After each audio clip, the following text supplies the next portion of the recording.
Narinig mo na ba ang sabi-sabi na 3 segundo lang ang memorya ng goldfish o na nagtatago ng ulo sa buhangin ang mga ostrich kapag natatakot? Paano naman ang usap-usapan na bulag ang mga paniki at ang mga chameleon ay nagpapalit lang ng kulay para mag-camouflage? Kung oo, humanda ka sa matinding pagkabigla.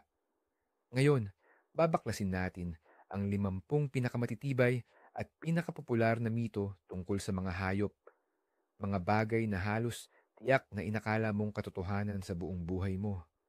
Alin kaya sa mga katotohanan na ito ang pinakanakagulat para sa iyo? Maghanda ka dahil pagkatapos mong mapanood ang video na ito, hinding-hindi na magiging pareho ang pananaw mo sa mundo ng mga hayop. At oo, siguradong mapapangiti ka sa ilang maling akala na ito. Mula pa noong sinaunang panahon, sinubukan na ng tao na unawain ang buong mundo ng hayop na nakapaligid sa kanila. Naghalo ang mga obserbasyon, hula, pamahiin, at mga kwento ng bayan na bumuo ng mga paniniwala. Marami rito ay nananatili pa rin hanggang ngayon. Ang ilang mito ay nag-ugat sa hindi kumpletong pag-unawa sa gawin ng mga hayop. Ang iba naman ay resulta lang ng simpleng pagkakamali at mayroon ding sadyang inimbento para sa libangan o pagtuturo. Lumipas ang mga siglo at umusad ng malaki ang siyensiya, ngunit ang mga lumang kuro-kuro tungkol sa ating mga kasamahan sa kalikasan ay nakakagulat na matibay. Ngayon, gagamitin natin ang ating kaalaman at pupunta tayo sa isang kapana-panabik na paglalakbay para ihiwalay ang katotohanan sa katang-isip at maintindihan kung bakit nanatili sa ating kamalayan ang mga mitong ito sa napakatagal na panahon. Mito numero 1, ang mga goldfish daw, 3 segundo lang ang memorya. Malamang, narinig nyo na ito ng paulit-ulit. Pero ang totoo, pinatunayan ng mga pag-aaral na ang goldfish ay may kakayahang matuto, makatanda, at kahit iugnay ang mga tunog sa pagkain. Kaya nilang tandaan ang daan sa mga labyrinth or maze at makilala ang kanilang mga amo. Kaya naman, mas matalas ang kanilang memorya kaysa sa akala natin. Isipin nyo na lang ang ilustrasyon, isang goldfish na nakaturo ang palikpik sa isang komplikadong formula na nakasulat sa pisara. Mito bilang 2, nagpapakamatay raw ang mga lemming ng pamas. Madalas ikabit ang dramatikong imaheng ito sa maliliit na rodenteng ito. Pero sa totoo lang, hindi naman nagpapatiwakal ang mga lemming sa pamamagitan ng pagtalon sa matataas na bangin papunta sa dagat sa sarili nilang kagustuhan. Sa mga taon na sumusobra ang populasyon nila, aktibo silang nagmimigrate para maghanap ng bagong teritoryo at pagkain. Sa gitna ng mga migrasyon na ito, maaari silang aksidenteng mahulog sa bangin o malunod sa tubig. Mga aksidente lang ang nangyayari, hindi ito sadyang pagpapakamatay. Dito, pwedeng magpakita ng nakakatawang ilustrasyon. Isang lemming na nakatingin sa bangin na litong-lito at pagkatapos ay tatalikod para sundan ang direksyon kung saan niya inaasahang makita ang pagkain. Mito bilang 3, ang mga ostrich daw ay nagtatago ng ulo sa buhangin kapag may panganib. Ito ang isa sa pinakatanyag na mito na pinagmula ng kasabihang patakarang ostrich. Sa katunayan, humihiga lang ang mga ostrich sa lupa at inuunat nila ang kanilang liig para maghalo sa kanilang paligid, lalo na kapag naglilimlim sila ng itlog. Bukod pa rito, humuhukay din sila ng pugad para sa kanilang mga itlog at minsan yumuyuko sila rito para baligtarin o suriin ang mga ito. Sa malayo, maaari itong tingnan na para bang nakasubsob ang ulo nila sa buhangin. Pero hinding-hindi sila nagtatago ng ulo sa buhangin dahil sa takot. Para sa ilustrasyon, pwede nating ipakita ang isang ostrich na abalang naguhukay sa buhangin sa samantalang may dumaang mandaragit sa tabi niya na hindi man lang siya napansin. Mito bilang 4, bulag daw ang mga paniki. Pero mali iyan. Maganda ang paningin ng mga paniki, bagamat hindi kasing talim ng sa ibang mga nilalang. Sa halip, mas umaasa sila sa tinatawag na echolocation. Nagpapakawala sila ng ultrasound waves at gamit ang mga alon na bumabalik, natutukoy nila ang lokasyon ng mga bagay o ng kanilang mapapangaso. Dahil dito, napakagaling nilang gumalaw at mag-orient sa gitna ng matinding dilim. Isipin mo na lang ang isang paniki na parang may suot na night vision goggles na walang kahirap-hirap na nagmamaniobra sa pagitan ng mga puno. Mito bilang 5, nagpapalit ng kulay ang mga kamilyon para lang sa pagtatago o camouflage. Bagaman ang pagtatago ay isa sa mga dahilan kung bakit sila nagbabago ng kulay, hindi ito ang tanging tungkulin. Ginagamit din ng mga kamilyon ang pagbabago ng kulay para makipag-ugnayan sa kapwa nila kamilyon, para ipakita ang kanilang kalagayan, akitin ang mapapangasawa o itaboy ang kalaban. Bukod pa rito, nakakatulong ang kulay para i-regulate nila ang temperatura ng kanilang katawan. Ang madilim na kulay ay sumisipsip ng mas maraming init, samantalang ang matingkad na kulay naman ay nagre-reflect nito. Narito ang ilustrasyon. Isang kamilyon na nagpapalit ng kulay mula sa matingkad na pula patungo sa mapusyaw na asul habang nakalabas ang dila na tila nagsasabi ng hindi lang ito para sa pagtatago. Mito bilang 6, laging nakakababaan ng nakatayo ang mga pusa. Ang pahayag na ito ay madalas na tinatanggap bilang isang ganap na katotohanan. Oo, mayroon talagang kahangahangang writing reflex ang mga pusa. Ito ang nagpapahintulot sa kanila na mabilis na umikot sa himpapawid para makatayo ng tama sa kanilang mga paa. Ngunit hindi ito garantisado ng 100%. Kung ang pagkahulog ay masyadong mababa, posibleng wala ng sapat na oras ang pusa para ayusin ang posisyon ng katawan nito. Sa kabilang banda, kung masyadong mataas naman ang pagkahulog, kahit pa nakatayo sila, maaari pa rin silang magtamo ng matinding pinsala. Kaya kahit gaano pa sila kaliksi, laging may kaakibat na panganib. Subukan mong isipin ang isang pusa na nahuhulog mula sa maliit na taas, na sa huling segundo ay nagulat dahil biglang hindi na pala sapat ang oras para makatayo ng maayos. Pang-7 mito, ang mga aso raw ay nagpapawis sa pamamagitan ng paglabas ng dila. Sa totoo lang, napakaliit lang ng pinagpapawisan ng mga aso. Ang kanilang mga sweat glands ay makikita lang sa pad ng kanilang mga paa. Ang pangunahing paraan para mag-thermoregulate or magpababa ng init ng mga aso ay talaga namang ang mabilis na paghinga or paghingal at ang pagdila. Nakakatulong ito para sumingaw ang tubig mula sa dila at sa loob ng bibig, at sa ganoong paraan ay lumalamig ang kanilang dugo. Pero hindi ito maituturing na pawis sa nakasanayan nating intindi. Kaya, kapag nakita mong humihingal at nakadila ang aso mo, hindi siya nagpapawis, kundi aktibo siyang nagpapalamig. Ilustrasyon, isang masayang aso na nakalabas ang dila at makikita ang kaunting tubig sa ilalim ng kanyang paa na sumisimbolo sa pagpapawis. Mito bilang 8, galit daw sa pula ang mga toro. Ito ay isang malaking alamat. Ang mga toro ay color blind. Ibig sabihin, hindi nila nakikita ang pagkakaiba-iba ng kulay. Ang kanilang pagiging agresibo ay hindi sanhi ng kulay, kundi ng pagkilos at paggalaw ng kapa ng torero. Pula ang piniling kulay ng kapa upang hindi mahalata ang dugo ng toro. Kaya naman, kahit na berde o asul pa ang iwagayway ng matador, pareho lang ang magiging reaksyon ng toro. Subukan mong isipin, may isang toro na tahimik na ngumungkuya ng damo At sa tabi nito ay may dalawang kapa. Isa ay pula at ang isa ay asul. Alam mo ba, walang emosyong titingin lang ang toro sa kabilang direksyon. Wala talaga siyang pakialam. Mito bilang siyam, mahilig daw sa keso ang mga daga. Isa ito sa pinakamatanda at pinakamatibay ng mga stereotype na madalas nating makita sa mga cartoon. Pero ang totoo, mas gusto ng mga daga ang matatamis na pagkain o mga butil tulad ng bigas or mais.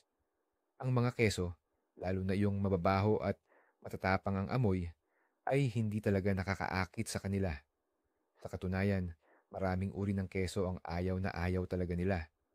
Isipin mo na lang ang isang daga na nandidiri at umiiwas sa isang malaking piraso ng Swiss cheese dahil mas paborito niya ang maliit na candy. Mito bilang 10. Walang buto ang mga pating. Ang pahayag na ito, halos totoo. Sa totoo lang, wala talaga silang buto tulad ng karaniwan nating alam. Ang kanilang balangkas ay gawa sa kartilago. Ito ay mas magaan at mas nababanat kaysa sa buto. Dahil dito, nagiging napakabilis at napakaliksi ng mga pating bilang mandaragit. I-imagine mo ito, isang ilustrasyon ng balangkas ng pating, transparent at gawa sa kartilago, na mukhang napaka-elegante. Mito number 11, hindi gumagalaw ang mga mata ng kuwago. At ito ay totoo. Nakapirmi lang ang kanilang mga mata at nakaturo sa unahan, parang sa tao. Kaya, para makita nila ang paligid, kailangan nilang iikot ang buong ulo nila. Pero ito ang pinakakahanga-hanga. Ang kuwago ay kayang paikutin ang kanilang ulo halos 360 degrees, 270 degrees sa bawat panig. At ang leeg nila ay mayroong 14 na buto, doble sa bilang na meron ng tao. Kaya dahil dito, nagkakaroon sila ng halos buong paningin sa paligid. Ilang-ilan, isang kuwago na nakatingin sa likod niya, pero ang mga mata ay nananatiling nakapirmi. Mito numero 12. Ang tubig daw ng kamelyo ay nakaimbak sa kanilang umbok. Pero isa itong malaking maling akala. Ang totoo, ang umbok ng kamelyo ay hindi puno ng tubig, kundi taba. Ang tabang ito ay nagsisilbing imbakan ng enerhiya at nagiging tubig kapag kinailangan ng katawan. Sa katunayan, sa paggamit ng 1 kilo ng taba, mahigit 1 kilo ng tubig ang nalilikha. Kaya naman, dahil sa mga reserbang tabang ito, nakakayanan ng mga kamelyo na mabuhay ng matagal kahit walang tubig o pagkain sa matitinding init ng disyerto. Para sa ilustrasyon, isang kamelyo na may transparent na umbok kung saan makikita ang taba bilang reserba at hindi tubig. Mito bilang 13, ang mga lobo ay umaalulong sa buwan. Ang pag-alulong ng mga lobo ay para makipag-usap sa kanilang kawan, markahan ang kanilang teritoryo, at magbigay babala sa ibang mga lobo tungkol sa kanilang presensya. Wala namang kinalaman dyan ng buwan, kaya nilang umalulong anumang oras ng araw o gabi. Pero kung gabi, lalo na kapag bilog ang buwan, full moon, mas malinaw lang na naririnig ang alulong nila dahil mas tahimik ang paligid. Ilustrasyon, isang lobo na umaalulong hindi sa buwan, kundi sa isang kapwa lobo na nakasuot ng mga headset at hindi siya naririnig. Mito bilang 14, umiiyak daw ang mga buwaya dahil sa lungkot o pagsisisi habang kinakain ang biktima nila. Kaya nga ang pariralang luha ng buwaya ay naging tanyag na tumutukoy sa huwad o peking pagsisisi. Pero ang totoo, lumuluha ang mga buwaya habang kumakain dahil lang ito sa isang proseso sa kanilang katawan o tinatawag na physiological process. Mayroon silang mga glands malapit sa mata na naglalabas ng likido para manatiling basa ang kanilang paningin. Ang paglabas ng likidong ito ay lumalakas kapag aktibong ngumunguya ang buwaya, kaya natitrigger ang kanilang mga tear ducts. Isipin nyo, isang buhayang may naglalakihang luha habang kumakain ng isda, pero walang anumang emosyon o damdamin sa mukha. Wala siyang pakialam. Mito numero 15. Mahilig daw sa keso ang mga daga. Na-mention na natin ito, pero ulitin natin. Isa itong matinding pagkakamali na matagal nang pinaniniwalaan. Sa kalikasan, kadalasan, ang kinakain ng mga daga ay butil, prutas, mani at insekto. Ang totoo, ang keso, lalo na yung matatapang ang amoy, ay isa pa ngang nakaka-turn off na pagkain para sa kanila. Kung kakainin man nila ito ay dahil lang sa desperasyon o dahil wala na talaga silang ibang mapagpipilian. Isipin mo ang isang daga na, kunwari, ay inilalayo pa ang plato ng keso at mas pinipili ang nakalatag na mani sa tabi. Ganyan yan, kasimple.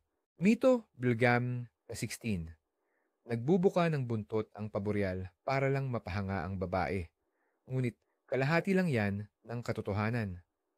Oo, ipinaparada nga ng mga paboreal ang kanilang marangyang buntot para maakit ang atensyon ng kanilang mapapangasawa. Pero ito rin ay isang paraan para ipamalas nila ang kanilang kalusugan at lakas. Kung mas marami ang mga eye spots sa buntot at mas matingkad ang kulay ng balahibo, mas kaakit-akit ang tingin sa lalaking paboreal. Paglalarawan, isang paboreal na may napakagandang buntot, pilit na pinapahanga ang babae. Pero ang babae, walang pakialam, abala sa pagtingin sa kanyang telepono. Mito number 17. Ang mga dolphin laging nakangiti raw. Kilalang kilala ang mga dolphin dahil sa kanilang ngiti na nagbibigay sa kanila ng hitsurang palakaibigan. Pero ito ay resulta lamang ng anatomical na istruktura ng kanilang panga at hindi ito nagpapahiwatig ng kanilang emosyon. Ang mga dolphin, tulad ng iba pang hayop, ay nakararamdam ng iba't ibang emosyon, ngunit ang ngiti na iyan ay hindi sukatan ng kaligayahan. Isang paglalarawan, may dolphin na mayroong palagiang ngiti, ngunit ang tingin o ekspresyon ng kanyang mga mata ay nagpapahiwatig ng matinding pag-iisip o maging ng kalungkutan. Mito o gawa-gawa. Numero 18. Ang mga kuneho raw, ang pangunahing kinakain ay karot. Kahit na gustong-gusto talaga ng kuneho ang karot, dapat lang itong ituring na treat o pampasalubong at hindi ang mismong batayan ng kanilang pang-araw-araw na pagkain. Ang talagang bumubuo sa pangunahing dieta ng kuneho ay pinatuyong damo. Ito ay lubhang importante para maging maayos ang kanilang pagtunaw at para din sa natural na pagbawas ng haba ng kanilang ngipin. Dahil mataas sa asukal ang karot, ang sobrang pagkain nito ay maaaring maging sanhi ng problema sa kanilang ngipin at pati na rin sa kanilang digestive system. Para sa ilustrasyon, isang kuneho na sarap sa pagkain ng habang ang karot ay nakatabi lang at hinihintay siyang kainin. Parang isang dessert. Ang ikalabinsyam na mito, madumi raw ang baboy. Sobrang hindi patas ang pananaw na ito. Kung mabibigyan ng pagkakataon, sisiguraduhin ng mga baboy na malinis ang kanilang tirahan. Naglalaro at naliligo sila sa putik, hindi dahil sa kadumihan, kundi para magpalamig kapag napakainit at para na rin protektahan ang sarili nila laban sa mga parasito.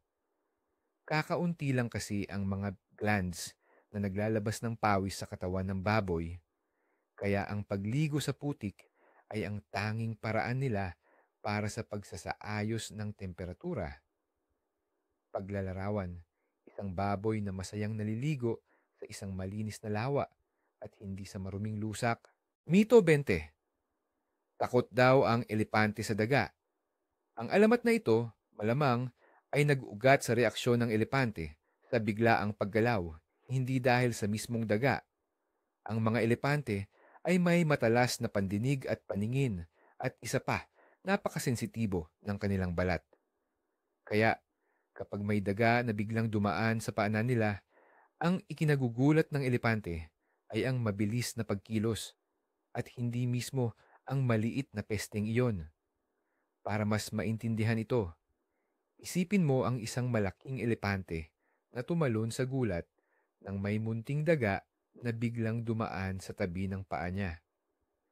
Pero sa totoo lang, mas mukha siyang nagulat o nabigla kaysa sa talagang natakot. Mito 21. Ang mga ahas daw inihipnotize ang kanilang biktima. Bagamat totoo na kayang tumitig ng matagal ang ahas sa kaniyang biktima, hindi ito maituturing na hypnosis. Sila ay naghihintay lamang ng perpektong tiyempo bago tuluyang lumusob. Ang matalim at hindi kumukurap na titig ng ahas ay mahalagang bahagi ng kanilang diskarte sa pangangaso. Kung sakaling matigilan man ang biktima, ito ay dahil sa matinding takot at hindi dahil sa anumang gawaing hipnotiko. Ilustrasyon, isang ahas na nakatingin ng matindi sa isang daga habang pilit namang umiiwas at gumagapang ng palihim ang biktima. Mito 22. Ang mga oso sa Artiko raw, tinatago ang kanilang ilong para hindi sila makita. Pero hindi naman talaga nila itinatago ang itim nilang ilong habang nangangaso. Sa halip, umaasa sila sa kanilang kamanghamanghang kamuflahiyo, ang puting balahibo na perpektong nagiging kaisa ng yelo at niebe. Napakatalas ng kanilang pang-amoy, kaya nilang maamoy ang biktima kahit pa 10 kilometro ang layo. Kaya naman, wala na talagang rason para itago pa nila ang kanilang ilong. Tingnan ang ilustrasyon, isang polar bear na hindi na halos makita sa kapal ng niebe. Pero malinaw na malinaw ang itim niyang ilong at kitang-kita na hindi niya ito sinasadyang itago. Mito 23. Nagkakalat daw ng sakit ang mga buwitre. Pero ang totoo, napakahalaga ng papel ng mga buwitre sa ating ecosystem. Sila ang natural na tagalinis dahil kinakain nila ang mga patay na hayop o laman. Kaya ng kanilang digestive system na puksain at gawing harmless ang lahat ng mapanganib na bakterya at virus na nasa nabubulok na karne. Sa madaling salita, sa halip na magkalat ng impeksyon, sila pa ang pumipigil sa pagdami nito. Kaya, isipin mo na lang, ang buwitre ay parang isang superhero na naglilinis sa kalikasan at nagtatanggal ng lahat ng mapanganib na dumi. Maling paniniwala. Bilang 24, ang mga giraffe ay natutulog ng nakatayo. Bagamat nakakaidlip sila habang nakatayo, mas gusto rin nilang matulog ng nakahiga, nakabaluktot o nakadipa ang leeg sa lupa. Ang tunay na malalim at mahimbing na tulog, kung saan sila ay talagang nakakapag-relax, ay nangyayari lamang kapag nakahiga sila. Sa kanilang likas na tirahan, saglit lang silang matulog at maiksi ang mga period ng pagtulog upang manatiling alerto sa panganib. Para sa ilustrasyon, isang giraffe na nakabaluktot ng komportable sa lupa, mahimbing na natutulog. Mito 25. Ang mga buwaya ay buhay na fosil. Bagamat ang mga buwaya ay mukhang sinaunang reptilya at halos hindi nagbago sa loob ng milyon-milyong taon, hindi sila maituturing na buhay na fosil sa mahigpit na kahulugan. Patuloy silang nag-evolve at umangkop sa nagbabagong mga kondisyon. Sadyang nanatili lang na pamilyar at nakikilala ang kanilang panlabas na anyo. Halimbawa ng ilustrasyon, isang buwaya na tumitingin sa salamin at nakikita ang sarili niyang prehistorikong refleksyon. Ngunit ang modernong buwaya ay mayroong mga nakaistilong aksesorya na nagpapahiwatig sa patuloy nitong ebolusyon. Mito bilang 26. Ang mga kamelyo dumudura raw para depensahan ang sarili. Totoong dumudura ang mga kamelyo, pero hindi nila ito ginagamit bilang depensa. Sa halip, Ito ay paraan nila para magpahayag ng matinding pagkainis o para takutin ng sino mang umaaligid kapag sila ay naiirita o natatakot. At ang pinakanakakasuklam dito, ang dura nila ay hindi simpleng laway. Naglalaman ito ng laman ng kanilang sikmura, bahagyang natunaw na pagkain. Kaya naman talagang sobrang repulsive at nakakadiri ito. Ilustrasyon, isang kamelyo na malinaw na naiinis at padura-dura habang sa tabi nito ay isang tao na may kasuklam-suklam na ekspresyon habang pinupunasan ang kanyang mukha. Mito bilang 27. Nagpapakamatay raw ang mga alakdan sa pamamagitan ng pagtuklaw sa sarili. Popular ito, pero isa itong maling paniniwala. Kapag napapalibutan ng apoy ang alakdan o kung wala na itong mapagtataguan, maaari itong magpakita ng matinding pagpupumiglas dahil sa init. Dahil dito, maaari nitong aksidenteng matuklaw ang sarili niya. Ngunit ang katotohanan, ang laso ng alakdan ay hindi tumatalab sa sarili nitong katawan. Kaya ang pagtuklaw sa sarili ay hindi kailanman makapapatay sa alakdan. Ating ilustrasyon, isang alakdan na nagpapanik, nagpupumiglas palayo sa apoy at aksidenteng nasasagi ang sarili ng kaniyang buntot. Ngunit mananatili pa rin siyang buhay at mukhang walang galos. Mito bilang 28. Ginagamit daw ng mga beaver ang kanilang buntot bilang panapal o trowel. Ang buntot ng beaver ay maituturing ngang multifunctional na kasangkapan pero hindi ito ginagamit sa pagtatayo. Sa halip, ginagamit nila ito bilang timon sa paglangoy, pangbalanse kapag nakatayo sila sa dalawang paa, at bilang pang-alarma sa pamamagitan ng paghampas nito sa tubig para magbigay babala sa panganib. Ang paggawa nila ng mga dam at tirahan ay ginagawa gamit ang kanilang matitibay na ngipin at malalakas na pangharap na paa. Isipin nyo na lang ang eksena. Isang beaver na pilit ginagamit ang kaniyang buntot bilang panapal. Pero hindi siya nagtagumpay, kaya't dismayado siyang nagkibit-balikat. Mito 29. Ang kangaroo, simpleng malalaking hayop lang daw na tumatalon. Kahit nasikat sila sa kanilang malalakas na talon, mas komplikado sila kaysa sa inaakala natin.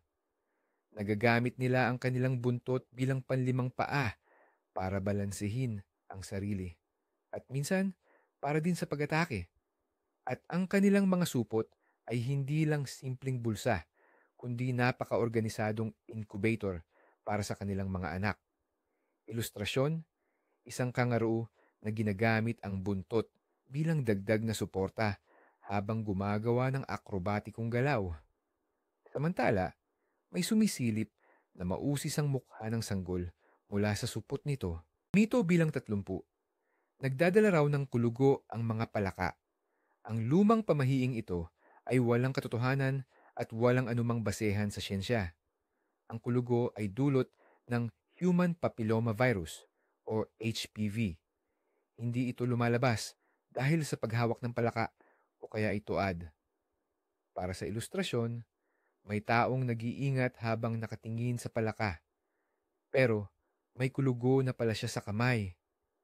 Malinaw na nagpapahiwatig ito na ang pinagmulan ay talagang iba. Mito bilang 31. Bulag daw ang mga almirol.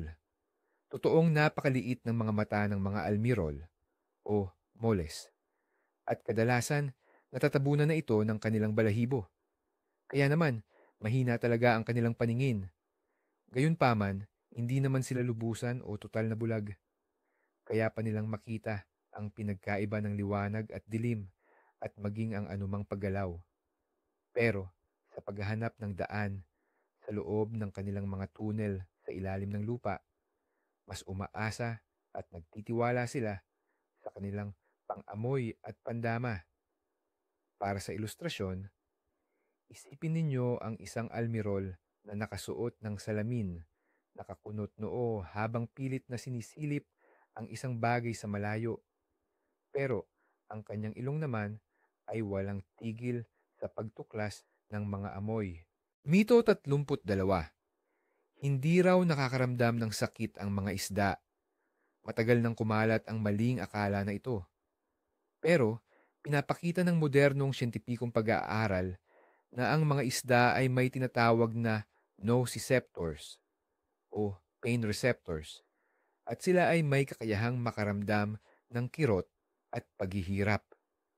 Ang ilustrasyon, isang isda na nakahawak sa kanyang palikpik na parang nasasaktan at tinitingnan ng mangingisda ng may matinding pagtatampo. Mito Blagios 33. Ang mga oso ay nag-hibernate. Maraming malalaking mandaragit kasama na ang oso ang hindi talaga nagkakaroon ng tunay o ganap na hibernation. Sa halip, sila ay nasa isang kalagayan na tinatawag na winter sleep o mababaw na pagtulog. Hindi ganoon katindi ang pagbaba ng temperatura ng kanilang katawan kumpara sa malalim na hibernation, kaya madali lang silang magising. Deskripsyon ng larawan, isang oso na natutulog sa loob ng kanyang lungga. Pero pansinin, nakataas ang isang tainga nito na para bang nakikinig sa paligid. Mito number 34. Ang mga pugita raw ay kayang patubuin muli ang naputol na galamay. At ito ay lubos na totoo. May kamanghamanghang kakayahan talaga ang mga pugita na mag-regenerate. Kapag natanggal ang galamay nila, hindi lang ito basta tutubong muli. Maaari pa itong manatiling gumagalaw o aktibo sa loob ng ilang sandali. Para sa ilustrasyon, isipin nyo na lang ang isang pugita na nag-uunat ng bago niyang galamay. Samantalang may lumang galamay na nakahiga sa sahig at hindi pa rin tumitigil sa paggalaw. Mito bilang 35. Ang mga daga mahilig sa keso. At heto na naman tayo. Alam ko natalakay na natin ito. Pero grabe, napakatibay talaga ng mitong ito. Kaya kailangan nating bigyan ng espesyal na atensyon. Nakabaon na ito sa isip natin dahil sa mga kwento at cartoon. Pero ito ang totoo. Ang keso sa mga daga, kadalasan ay hindi nila type na kainin. Mas gusto nila ang mga butil, binhi, at mga pagkaing mayaman sa asukal. Isipin nyo, isang daga na hindi masaya habang inaamoy ang isang piraso ng keso. Tapos, biglang sisinghap-singhap, nakakainin ng isang maliit na butil. Mito bilang 36. Ang mga hedgehog kumakain daw ng mansanas at mushrooms. Kahit na madalas nating makita sa mga drawing o ilustrasyon ang mga hedgehog na may bit-bit na mansanas o kabuti sa kanilang likod, hindi talaga iyan ang natural nilang kinakain. Ang totoo, ang mga hedgehog ay mga hayop na tinatawag na insectivore. Ibig sabihin, kumakain sila ng insekto. Ang pangunahing kinakain nila ay mga insekto tulad ng mga salagubang, uod at kuhol o suso. Pati na rin ang itlog ng mga ibon at minsan pa nga maliliit na daga. Pwede silang kumain ng prutas o kabute, pero aksidente lang yun at hindi kasama sa kanilang primary diet or pangunahing pagkain. Visual description. Isang maliit na hedgehog ang pilit na ngumunguya ng mansanas. Pero dahil napakalaki nito at nahihirapan siya, nakatingin siya sa prutas ng may pagtataka. Mito bilang 37. Ang mga starfish daw ay hindi gumagalaw. Hindi ito totoo. Ang totoo, ang mga starfish ay dahan-dahan ngunit tuloy-tuloy na gumagapang gamit ang libu-libong maliliit na tube feet o mga paang tubo na matatagpuan sa ilalim na bahagi ng kanilang mga braso.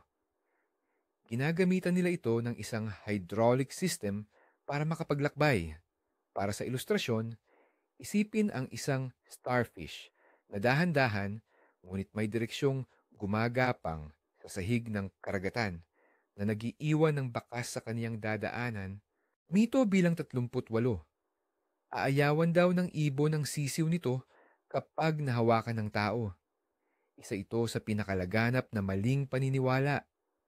Karamihan sa mga ibon ay hindi gaanong malakas ang kanilang pangamoy, kaya hindi nila matutukoy na nahawakan ng tao ang mga sisiw.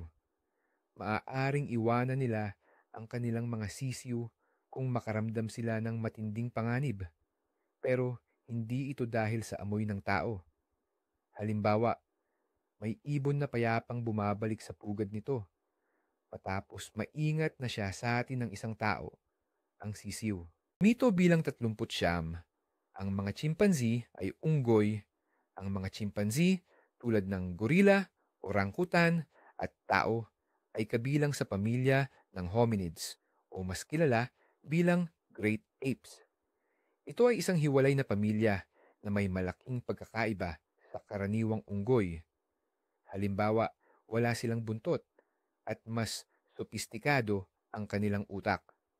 Ilustrasyon, isang chimpanzee na nakasuot ng business suit, nakaupo sa isang mesa at seryosong pinag-aaralan ang genealogy tree. Naghahanap ng kaniyang mga ninuno at kamag-anak. Mito 40. Ang mga langgam daw ang pinakamalakas na nilalang sa buong mundo. Pero kahit totoong ngang kayang magbuhat ng langgam ng bigat na mas malaki pa sa sarili nilang timbang, hindi pa rin sila ang may hawak ng titulo ng pinakamalakas. May iba pang mas matibay. Halimbawa na lang, ang isang oribatid mate kayang magdala ng karga na 1,180 1,180 beses na mas mabigat kaysa sa timbang nito. Ilustrasyon, isang langgam na hirap mag-alsa ng malaking bagay, samantalang sa tabi niya ay may maliit na garapata na madali lang buhatin ang mas mabigat at mas malaking karga. Maling akala bilang 41, ang mga talaba laging may perlas. Sa totoo lang, napakabihira lang makakita ng perlas sa loob ng talaba. May isa lang na talaba ang naglalaman ng perlas sa bawat 10,000, 10,000, at mas mahirap pang makahanap ng perlas na dekalidad at pwedeng gawing alahas. Ang karamihan sa mga talaba, wala talagang perlas. Paglalarawan, isang tao na sunod-sunod ang bukas ng talaba, umaasang may makukuhang perlas, pero laman lang ang nakikita niya. Mito numero 42, ang mga loro, kaya raw gayahin ang pagsasalita ng tao. Sa totoo lang, hindi talaga nila ginagaya ang pagsasalita sa buong kahulugan nito. Umuulit lang sila ng mga tunog at salita na naririnig nila, pero wala silang ideya kung ano ang ibig sabihin ng mga iyon. Maaaring iugnay nila ang ilang partikular na tunog sa mga sitwasyon, ngunit hindi ito maituturing na kompletong wika. Isipin mo, isang loro na paulit-ulit na nagsasabing, "Hello, kumusta ka?" Pero habang nakatingin sa iyo, tila wala kang makita ni anong emosyon sa mga mata nito. Mito bilang 43, ang mga babaeng oso raw ay hindi nagigising para manganak habang nag-hibernate. Pero sa panahon ng kanilang mahimbing na tulog sa taglamig, or mas tama, ang tinatawag na winter torpor, talagang ipinapanganak ng inang oso ang kanyang mga anak. Nagigising siya para alagaan, pasusuhin at dilaan ng mga ito, ngunit nananatiling mabagal ang kanyang metabolismo. Ito ay napakabihirang pangyayari na ang isang ina ay manganganak at magpapalaki ng mga anak sa ganitong uri ng kalagayan. Bilang paglalarawan, isang inang oso na nakapikit at nagpapahinga habang mahimbing na natutulog sa tabi niya ang maliliit na anak ng oso. At malumanay niya itong dinidilaan bilang pag-aalaga. Mito bilang 44, ang pagpur daw ng pusa ay dahil lang sa kaligayahan. Ang pagpur ng pusa ay mas komplikadong tunog kaysa sa inaakala natin. Nagpapur sila kapag masaya, pero nagpapur din sila kapag nasasaktan, natatakot, o di kaya ay sobrang stressed. Maaaring isa itong mekanismo para magpagaling sa sarili o isang paraan para kumalma. Ilustrasyon, isang pusa na nagpapur, pero makikita sa mukha nito ang malinaw na pag-aalala. Mito 45. Ang mga aso raw, black and white lang ang nakikita sa mundo. Isa na naman itong kumakalat na maling paniniwala. Hindi naman talaga itim at puti lang ang nakikita ng mga aso, pero iba ang kanilang color vision kumpara sa atin. Ang nakikita nila ay nasa mga tono ng bughaw at dilaw. Ang kulay pula at berde naman ay parang kulay abo lang sa paningin nila. Para mas ma-imagine ninyo, isang aso na nakatingin sa isang napakakulay na mundo, pero sa paningin niya, iba ito. Parang isang obra maestra na ang ginamit lang ng pintor ay kulay asul at dilaw. Mito bilang 46, hindi umatras ang mga kangaroo.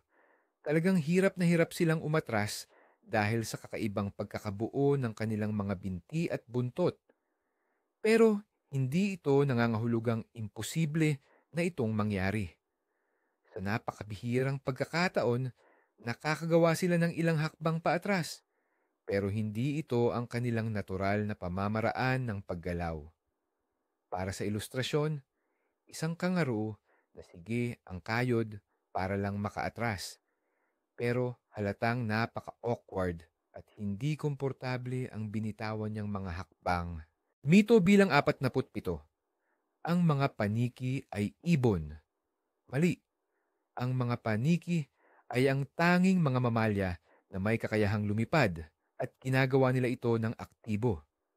Wala silang kahit anong koneksyon o kaugnayan sa mga ibon. Ang kanilang mga pakpak ay hindi gawa sa balahibo, kundi mga binagong pangharap na paa. Para sa inyong ilustrasyon, isang paniki na pilit sinusuot ang balahibo ng ibon, pero talagang hindi ito bagay sa kanya. Mito o maling akala na 48. Ang mga dolphin, isda ba? Isa na naman itong malawakang pagkakamali. Ang totoo, ang mga dolphin or lumba-lumba ay mga mamalya na nabubuhay sa tubig. Sila ay warm-blooded, gumagamit ng baga sa paghinga, nagluluwal ng buhay na anak, at pinapasuso ang kanilang mga bagong silang. Larawan, isang dolphin na buong pagmamalaking ipinapakita ang kanyang birth certificate na malinaw na nakasulat, mamalya. Mito bilang 49. Ang mga ostrich daw, maliit ang utak. Bagamat mukhang maliit ang ulo ng ostrich, kung ikukumpara sa napakalaking katawan nito, hindi naman talaga ganoon kaliit ang utak nito para maapektuhan ang kanilang talino. Ang totoo, ang mga ostrich ay matatalino at madaling umangkop na mga ibon. May kakayahan din silang matuto. Halimbawa, isipin mo na lang ang isang ostrich na nakaupo sa desk, nagsosolve ng mga komplikadong math problem. Mukhang malaki ang ulo niya, pero hindi dahil sa physical size, kundi dahil puno ito ng kaalaman. Ika-50 mito. Laging monogamous o magkapares habang buhay ang mga swan. Bagamat madalas na naghahanap ng lifetime partner, ang mga swan, hindi ito totoo sa lahat ng pagkakataon. Maaari silang maghiwalay o mag-divorce dahil sa iba't ibang kadahilanan. Halimbawa, kung hindi sila makabuo ng inakay o kung namatay ang kanilang kapares. Para sa ilustrasyon, dalawang swan na lumalangoy sa magkabilang direksyon, tila nag-aaway. Kaya, kasama nyo kaming nagbunyag ng katotohanan sa likod ng 50 animal myths. Mga bagay na inakala nating totoo at hindi na mapapasubalian, mula sa goldfish na may kahangahangang memorya hanggang sa mga tuso at chameleon na nagpapalit ng kulay sa iba't ibang kadahilanan. Bawat fact na ibinahagi natin ay talagang binabaliktad ang ating nakasanayang pag-unawa sa mundo ng mga hayop. Lumalabas na ang mundo ng mga hayop ay mas komplikado, mas kawili-wili, at mas nakamamangha kaysa sa inaakala natin. Sino nga bang magsasabi na ang luha ng buwaya ay dahil lang sa physiology o na walang pakialam ang toro sa kulay pula o kaya na ang mga baboy ay talagang malilinis at hindi naman nagsasagawa ng mass suicide ang mga lemming? Ito ay ilan lamang sa maraming maling paniniwala na tinalakay natin. Sana ay lubos kayong naaliw at marami kayong natutuhan ngayon. Maraming salamat sa panunood ng video na ito hanggang sa huli. Kung nag-enjoy kayo, pakipindot na ng like, subscribe sa aming channel para hindi kayo maubusan ng mga bago at nakakagulat na facts. At syempre, mag-iwan ng komento. Sa 50 myths na ito, alin ang pinaka nagpa-wow sa inyo? At may alam pa ba kayong ibang animal myths na gusto nyong alamin ang katotohanan